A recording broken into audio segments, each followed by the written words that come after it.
नमस्कार दोस्तों, मैं आर के चौरसिया आप सबों का स्वागत करता हूं आपके अपने YouTube channel 4G mathematics classes में, जहां हम सब सीखते हैं, अध्ययन करते हैं और ज्ञान की दुनिया में सफर करते हैं। आज के इस वीडियो लेक्चर को स्टार्ट करने से पहले आप सबों को रक्षाबंधन की ढेर सारी बधाइयां, शुभकामनाएं। बहना ने भाई की कलाई से प्यार बांधा है, प्यार से दो तार से संसार बांधा है। बहनों को भाइयों का साथ मुबारक, भाइयों को बहनों का प्यार मुबारक। रहे यह सुख हमेशा आपकी ज़िंदगी में, रहे यह सुख हमेशा आपकी ज़िंदगी में। सबको राखी का यह पावन त्यौहार मुबारक, सबको यह राखी का पावन त्यौहार मुबारक। आज के वीडियो लेक्चर को स्टार्ट करते हैं। पिछले वीडियो में हम लोगों ने कूलम्ब के नियम और कूलम्ब के नियम से संबंधित बहुत सारे प्रश्नों को हल किया था, देखा था, जो बोर्ड एग्जाम के लिए बहुत ही उपयोगी था। आज के इस वीडियो लेक्चर में हम लोग कूलम्ब के नियम से संबंधित कुछ महत्वपूर्ण तथ्य या कूलम्ब के नियम की सीमाएं को देखने वाले हैं। और ये भी कई बार बोर्ड एग्जाम में पूछा गया है, 2012 में ही पूछा था। कूलम्ब के नियम की सीमाएं बताएं, आप एक दो बता दीजिएगा तो आंसर हो जाएगा। तो हम लोग देखते हैं कूलम्ब के नियम की सीमाएं क्या है। तो कूलम्ब के नियम का महत्व या सीमाएं, यह नियम केवल बिंदु आवेश के लिए सत्य है। जो कूलम्ब का नियम है यह केवल बिंदु आवेश के लिए सत्य है। यह नियम बहुत बड़ी दूरियों यानी कि लगभग अनंत से लेकर बहुत छोटी दूरियों तक के लिए, यानी कि बहुत छोटी यानी कि 10 के पावर -15 मीटर तक के लिए ये क्या कर सकता है, काम कर सकता है। ये जो कूलम्ब का नियम है। और कूलम्ब का नियम मैंने बताया था कि दो स्थिर आवेशों के बीच लगने वाला विद्युतीय बल यानी आकर्षण और प्रतिकर्षण बल दोनों आवेशों के गुणनफल के समानुपाती तथा उसके बीच के दूरी के वर्ग के व्युत्क्रमानुपाती होता है। उसी का ये सीमाएं हैं या महत्व कह लें। यानी कि ये जो दूरी कूलम्ब का नियम है लगभग अनंत यानी कि बहुत बड़ी दूरियों से लेकर के 10 के पावर -14 मीटर तक के लिए सत्य है, लागू होता है। लेकिन यानी यह दूरी जो है, यह नियम जो है 10 के पावर -15 से कम दूरी के लिए लागू नहीं होता। इससे कम दूरी पर अगर देखा जाए तो हमारा जो कूलम्ब का नियम 10 के पावर -15 मीटर से कम दूरी के लिए लागू नहीं होता है। क्यों नहीं लागू होता है? क्योंकि 10 के पावर -15 मीटर से कम दूरी पर जाएंगे तो वहां पर न्यूक्लियर फोर्स काम करने लगेगा, नाभिकीय बल कार्य करने लगेगा। इसलिए कूलम्ब का नियम जो है 10 के पावर -15 मीटर से कम दूरी के लिए लागू नहीं होता है। कूलम्ब बल जो है, कूलम्ब बल केंद्रीय बल है। ऐसा क्यों है? कूलम्ब बल जो है ये बल यानी जो आप कूलम्ब बल देख रहे हैं, कूलम्ब बल जो है आवेशों को मिलाने वाली रेखा के अनुदिश, रेखा के अनुदिश कार्य करता है। इसलिए कूलम्ब बल केंद्रीय बल है और कूलम्ब बल संरक्षी बल भी है। अब हम लोग देखते हैं कूलम्ब बल न्यूटन के तृतीय गति नियम का भी पालन करता है। कूलम्ब बल न्यूटन के गति के तृतीय नियम का ये पालन करता है। यानी कि action and reaction are equal and opposite. यानी आप बोल सकते हैं F12 बराबर -K F21। ये आप देख रहे हैं, या न्यूटन के तृतीय गति नियम क्या है? Action and reaction are equal and opposite.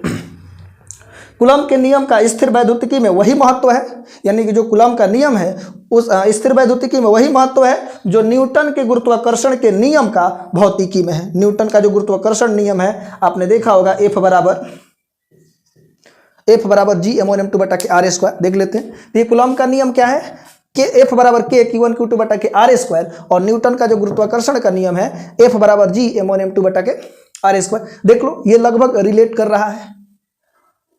अब यहां पर समझना है, आप यूं कहे कि कूलम्ब साहब जो है ये गुरुत्वाकर्षण के नियम को ही कॉपी कर दिए हैं। देख लो, यहाँ पर F है, यहाँ कांस्टेंट G है, यहाँ पे कांस्टेंट K है, यहाँ पर m1 m2 है, यहाँ पर Q1 Q2 है, नीचे r² है, नीचे r² है। तो ये कौन सा नियम है? कूलम्ब का नियम। और ये जो है आपके पास गुरुत्वाकर्षण का नियम है।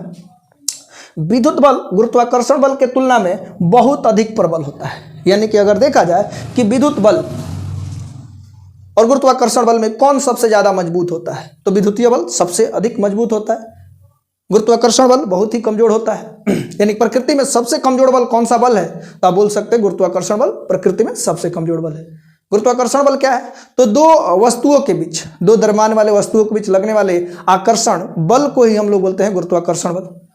और ये जो बल होता है दोनों वस्तुओं के द्रव्यमानों के गुणनफल के समानुपाती तथा उनके बीच के दूरी के वर्ग के व्युत्क्रमानुपाती होता है। तो हमने देखा कि विद्युतीय बल गुरुत्वाकर्षण बल की तुलना में बहुत मजबूत होता है। आप यहाँ पर समझ गए होंगे कि अगर विद्युतीय बल और गुरुत्वाकर्षण बल में तुलना करने के लिए बोल दिया जाए तो कौन सबसे मजबूत होगा? विद्युतीय बल। गुरुत्वाकर्षण तथा स्थिर विद्युत बलों का अनुपात, यानी कि आप देख लो गुरुत्वाकर्षण बल, तो अगर मान लेते हैं 2 इलेक्ट्रॉन है तो दोनों का द्रव्यमान भी होगा और दोनों पर आवेश भी होगा, तो उन दोनों के बीच गुरुत्वाकर्षण बल भी लग रहा होगा और विद्युतीय बल भी लग रहा होगा। तो अगर कोई पूछ दे कि 2 इलेक्ट्रॉनों के बीच लगने वाला गुरुत्वाकर्षण बल और विद्युतीय बल का जो अनुपात है वो क्या होगा, तो हो जाएगा 10 के पावर, ये हो जाएगा आपके पास 10 के पावर -43 अनुपात 1। या यूं कहें, अगर ऐसा कर देता कि विद्युतीय बल और गुरुत्वाकर्षण बल का अनुपात, तो जो माइनस है वो प्लस हो जाता है, 10 के पावर 39 हो जाता, 43 होता। अब यही देख लेते हैं कि 2 प्रोटॉनों के बीच जो ये बल है,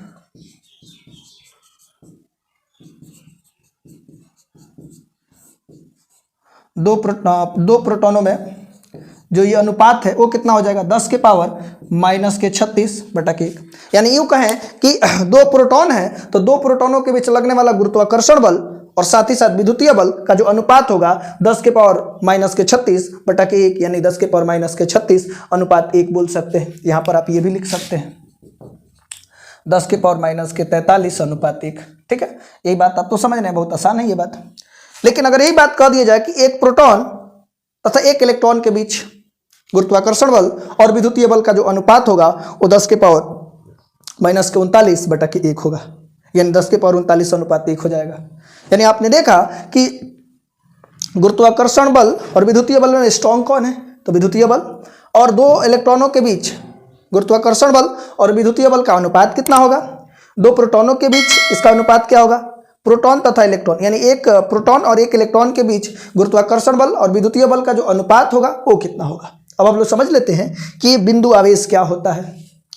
आपको बिंदु आवेश को समझने से पहले हम लोग बिंदु किसको कहते हैं, यानी बिंदु जिसका कोई विमाएं नहीं होती है। लेकिन बिंदु आवेश को हम लोग परिभाषित करने से पहले आपको बता दें कि बिंदु आवेश क्या होता है। तो आवेश किसी पदार्थ का वह गुण है जिसके कारण वो दूसरे वस्तु को अपने ओर आकर्षित करता है या प्रतिकर्षित करता है। अब बात करते हैं कि बिंदु आवेश क्या है। यदि आवेशित वस्तुओं की विमाएं, लंबाई चौड़ाई ऊंचाई, विमाएं मतलब यही चीज़ है, लंबाई चौड़ाई ऊंचाई। यदि आवेशित वस्तुओं की विमाएं या 2 आवेशित वस्तुओं की विमाएं यदि उनके बीच की दूरी की तुलना में बहुत कम हो, नगण्य हो, निग्लिजिबल हो, तब हम लोग उस आवेश को बिंदु आवेश कहते हैं। तो चलिए देखते हैं बिंदु आवेश क्या होता है। बिंदु आवेश पॉइंट चार्ज। यदि 2 आवेशित वस्तुओं की विमाएं, जो विमा है डायमेंशन है यानी कि लंबाई चौड़ाई ऊंचाई, उनके बीच की दूरी की तुलना में अगर बहुत ही कम हो, नगण्य हो, तो उसे हम लोग बिंदु आवेश के नाम से जानते हैं। यानी कि 2 आवेश हो और दोनों आवेशों की जो विमा है उनके बीच की दूरी के तुलना में अगर क्या है, बहुत ही कम है, निग्लिजिबल है, तब हम लोग उस आवेश को बोल सकते हैं कि बिंदु आवेश है। अब हम लोग समझते हैं कि बल के पदों में 1 कूलम्ब आवेश, इसके पहले हमने 1 कूलम्ब आवेश को परिभाषित किया था। यदि किसी चालक से 1 एम्पीयर की विद्युत धारा 1 सेकंड तक प्रवाहित की जाती है तो उससे प्रवाहित होने वाला आवेश जो होता है 1 कूलम्ब होता है। लेकिन यहाँ पे परिभाषा बदल गया, बल के पदों में 1 कूलम्ब आवेश को परिभाषित करना है। इसको प्रूव करके भी हम लोग देखेंगे कि कैसे आ रहा है। तो निर्वात या वायु में परस्पर 1 मीटर की दूरी पर, उसके बीच की दूरी कितनी होनी चाहिए? 1 मीटर दूरी पर स्थित 2 समान परिमाण के, अगर 2 आवेश हैं और दोनों का परिमाण समान है, तो उन आवेशों के बीच लगने वाला बल, उनके आवेशों के बीच यदि 9 × 10⁹ न्यूटन का बल लगता है, कितना याद रखें, 9 × 10⁹ न्यूटन का बल कार्य करता है, तो प्रत्येक आवेश का जो परिमाण होगा वो कितना होगा? 1 कूलम्ब के बराबर होगा, 1 कूलम्ब होगा।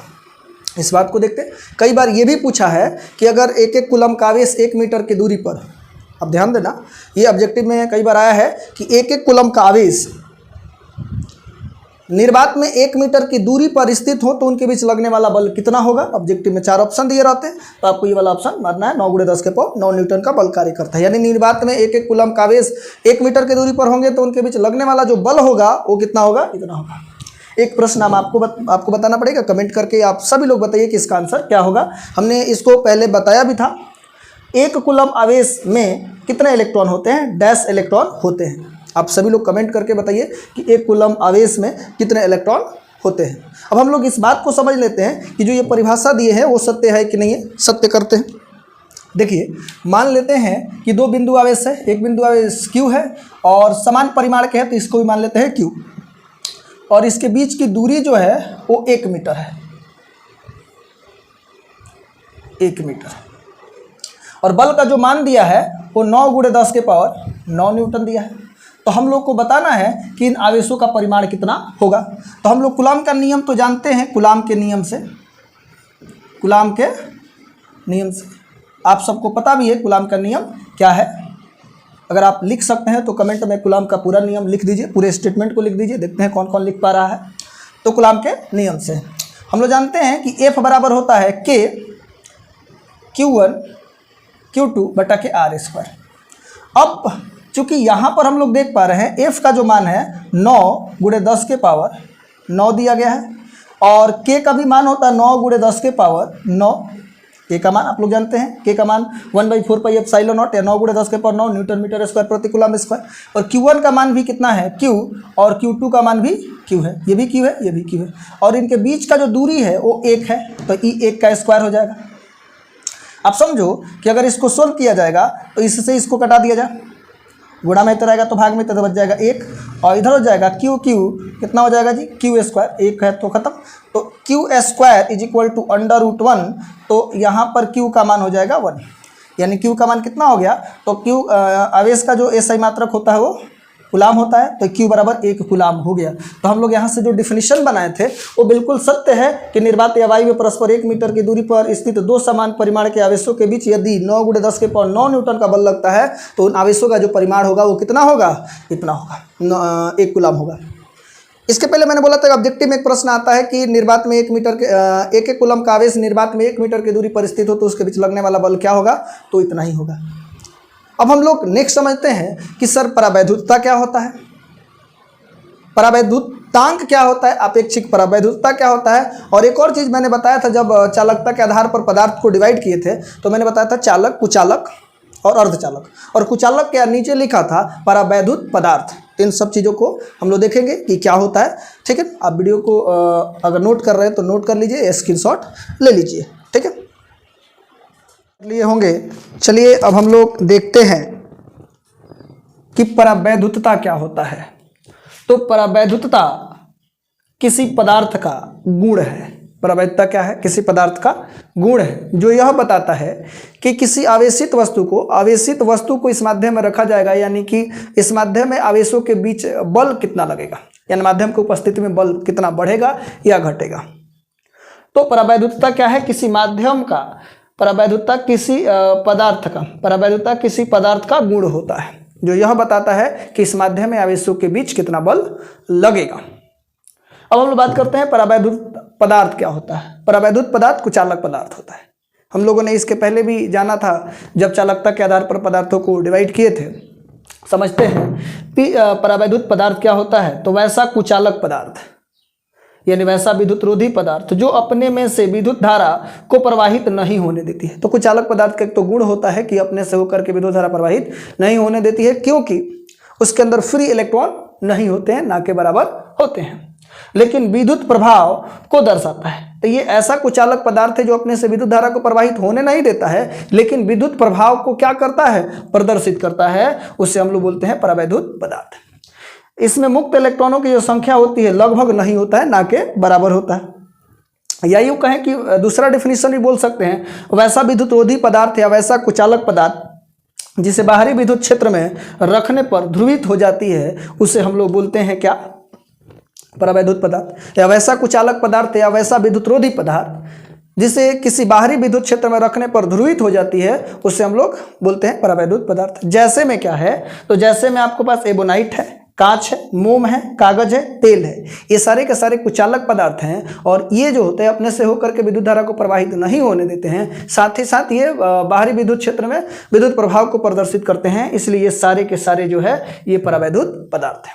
सर इसका उपयोग कहाँ होता होगा, तो हम लोग देख लेते हैं कि परावैद्युत पदार्थ का उपयोग।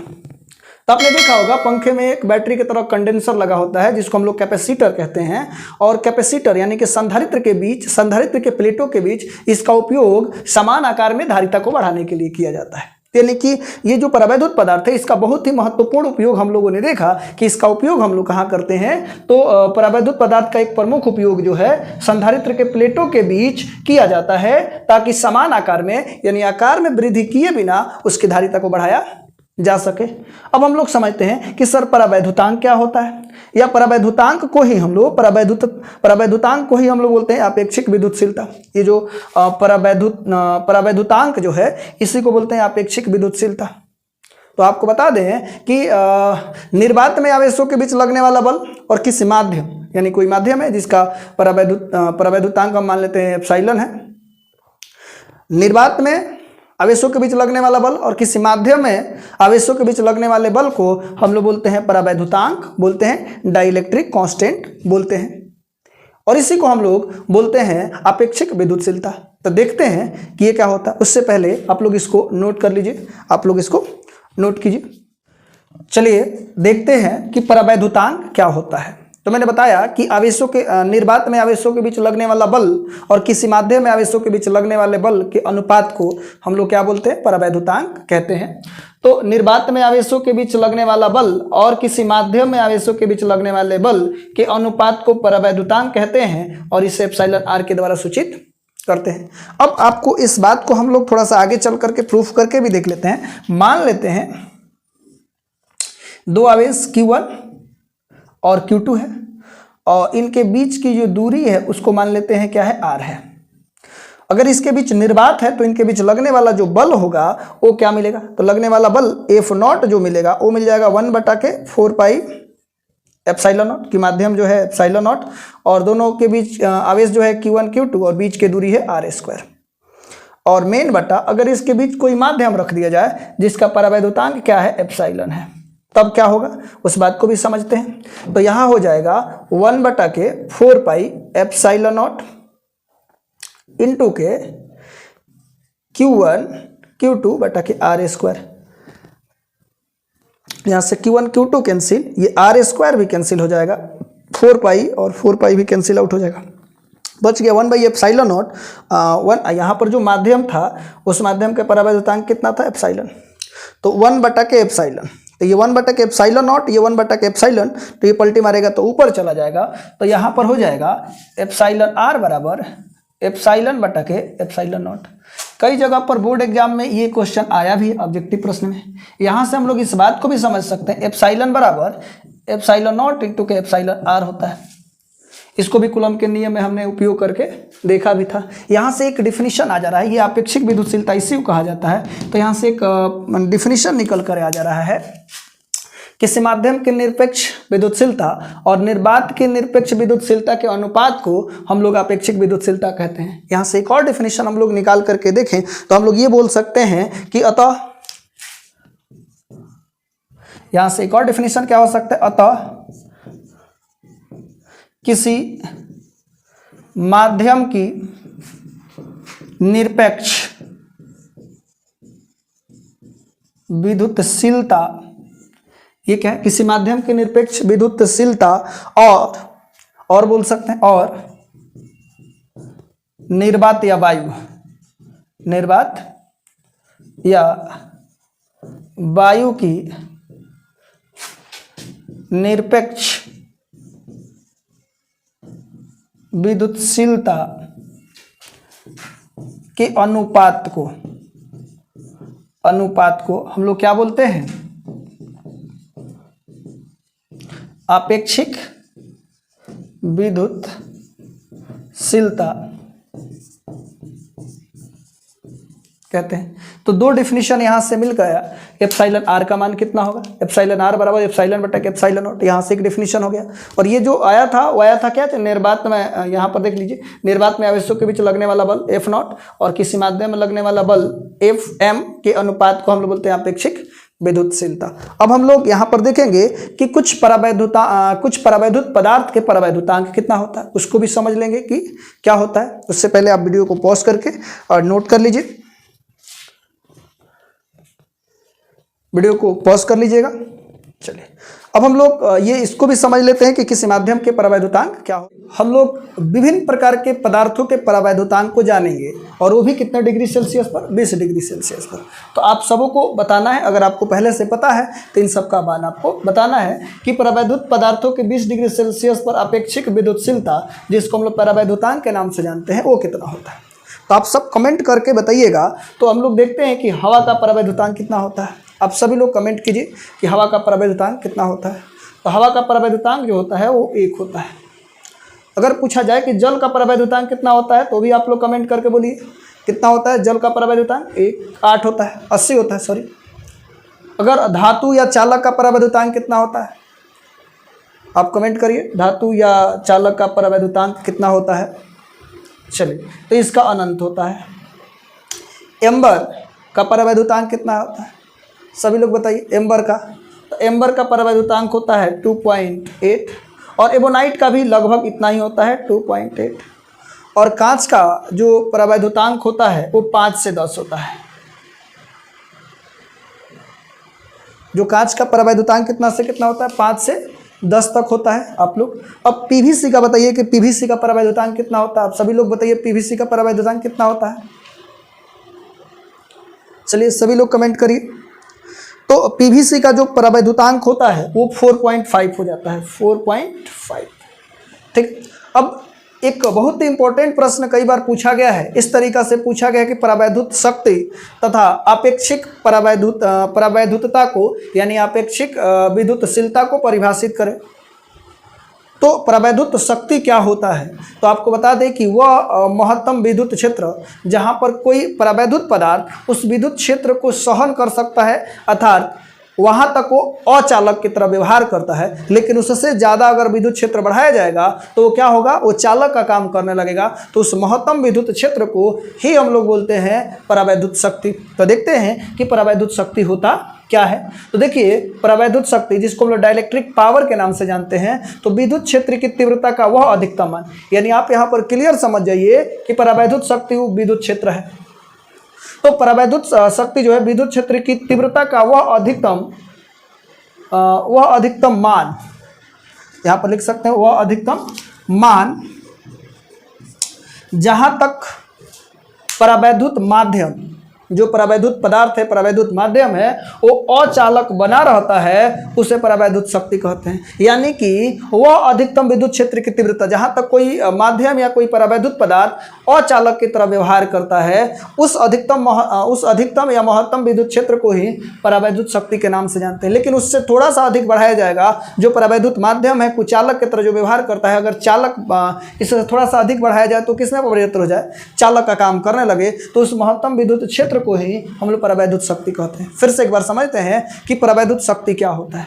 तो परावैद्युत शक्ति किसी माध्यम का बोल सकते हैं वह अधिकतम विद्युत क्षेत्र जिसको उस महत्तम विद्युत क्षेत्र में रखने पर वो अचालक की तरह व्यवहार करता है, लेकिन उससे थोड़ा सा अधिक देंगे तो अचालक से जो है वो चालक बन जाता है। तो हम लोग बोलेंगे उस महत्तम विद्युत क्षेत्र जहां पर कोई परावैद्युत पदार्थ अचालक बना रहता है, उस अधिकतम या महत्तम विद्युत क्षेत्र की तीव्रता को ही हम लोग क्या बोलते हैं, परावैद्युत शक्ति बोलते हैं। फिर से एक बार, विद्युत क्षेत्र की तीव्रता का वह अधिकतम मान जहां तक परावैद्युत माध्यम अचालक बना रहता है, उसे परावैद्युत शक्ति कहते हैं। और इसका SI जो मात्रक होता है जो विद्युत क्षेत्र की तीव्रता का होता है, तो विद्युत क्षेत्र की तीव्रता का SI मात्रक वोल्ट प्रति मीटर या न्यूटन प्रति कूलाम्ब होता है। अगर कोई पूछेगा कि हवा के लिए परावैद्युत माध्यम का जो होता है, परावैद्युत माध्यम का जो शक्ति होता है, तो हवा का परावैद्युत शक्ति कितना होता है, तो आप सभी कमेंट करके बताइए कि हवा का परावैद्युत शक्ति कितना होता है। अगर आपको पता है तो इसका मान बताइए। तो ये हो जाएगा 3 × 10 के पावर 6, इसका जो मान होता है 3 × 10 के पावर 6 वोल्ट प्रति मीटर। तो यानी इतना अगर कोई हवा है तो हवा भी तो एक परावैद्युत माध्यम की तरह बिहेव करता है, लेकिन इतना अधिक वोल्टेज अगर हवा में भी क्रिएट कर दिया जाए तो हवा भी जो है वो चालक से क्या बन जाएगा, कुचालक से चालक बन जाएगा, अचालक से चालक बन जाएगा। लेकिन इतना तक वो सहन कर सकता है। हवा जो है इतना विद्युत क्षेत्र की तीव्रता को सहन करके क्या बने रह सकता है, वो कुचालक अचालक बना रह सकता है। लेकिन इससे अधिक अगर वोल्टेज हमने दिया, इतना से अधिक हमने विद्युत क्षेत्र क्रिएट किया, तो जो हवा है वो भी क्या हो जाएगा, चालक की तरह व्यवहार करने लगेगा। अब हम लोग कल के वीडियो में जो टॉपिक कवर करने वाले हैं वो बोर्ड के एग्जाम के पॉइंट ऑफ व्यू से बहुत ही इम्पोर्टेंट है। वो टॉपिक क्या है? वो कूलम्ब के नियम का सदिश निरूपण और अध्यारोपण का सिद्धांत। आपको बता दें कि मैंने आप सबों से वादा किया था कि इसी चैनल पर आपको मैथ भी पढ़ाया जाएगा। तो आज से ही आप सबों को लगभग 9 बजे से ही आपको मैथ पढ़ाया जाएगा। तो आप सब इस चैनल पर शुरू से मैथ पढ़ सकते हैं। अभी तक इस चैनल को सब्सक्राइब नहीं किए हैं तो सब्सक्राइब कर दीजिए। और आज इस वीडियो के लाइक का जो टारगेट है वो 200। उम्मीद करते हैं कि आप सब इसको पूरा भी कर दीजिएगा। तो अगर ये 200 लाइक पूरा हो जाता है तो मैं आप सबों के साथ ये जो वीडियो का लेंथ है उसको और थोड़ा सा बढ़ा देंगे। और एक और बात आप सबों को बता दें कि बोर्ड की तैयारी के लिए चैनल आपके लिए क्यों वेस्ट होने वाला है, क्योंकि मैं ये जब एक चैप्टर खत्म हो जाएगा तो एक चैप्टर से जितने भी बोर्ड एग्जाम में पूछे गए प्रश्न हैं उसको आम भाषा में, आसान भाषा में, और साथ ही साथ पूछे जाने की जो संभावित प्रश्न है उसको भी मैं आसान भाषा में एक ही वीडियो में कवर करने वाला हूँ। और प्रत्येक चैप्टर का होगा। मैं चाहूँगा कि इसको फर्स्ट कवर किया जाए ताकि आपको बोर्ड एग्जाम तक मैक्सिमम इस चैप्टर का मैक्सिमम आपको फिजिक्स और मैथ के जो टॉपिक है वो कवर किए जा सके। तो आज का जो टारगेट है 200 लाइक का, उसको पूरा करने का प्रयास कीजिए आप लोग। और इस वीडियो को ज़्यादा से ज़्यादा शेयर कीजिए ताकि अधिक से अधिक बच्चे जुड़ करके ये जो हमारा परिवर्तन बैच मैंने जो स्टार्ट किया है उसके अधिक से अधिक बच्चे लाभ ले सकें। थैंक यू, धन्यवाद। जय हिंद, जय भारत।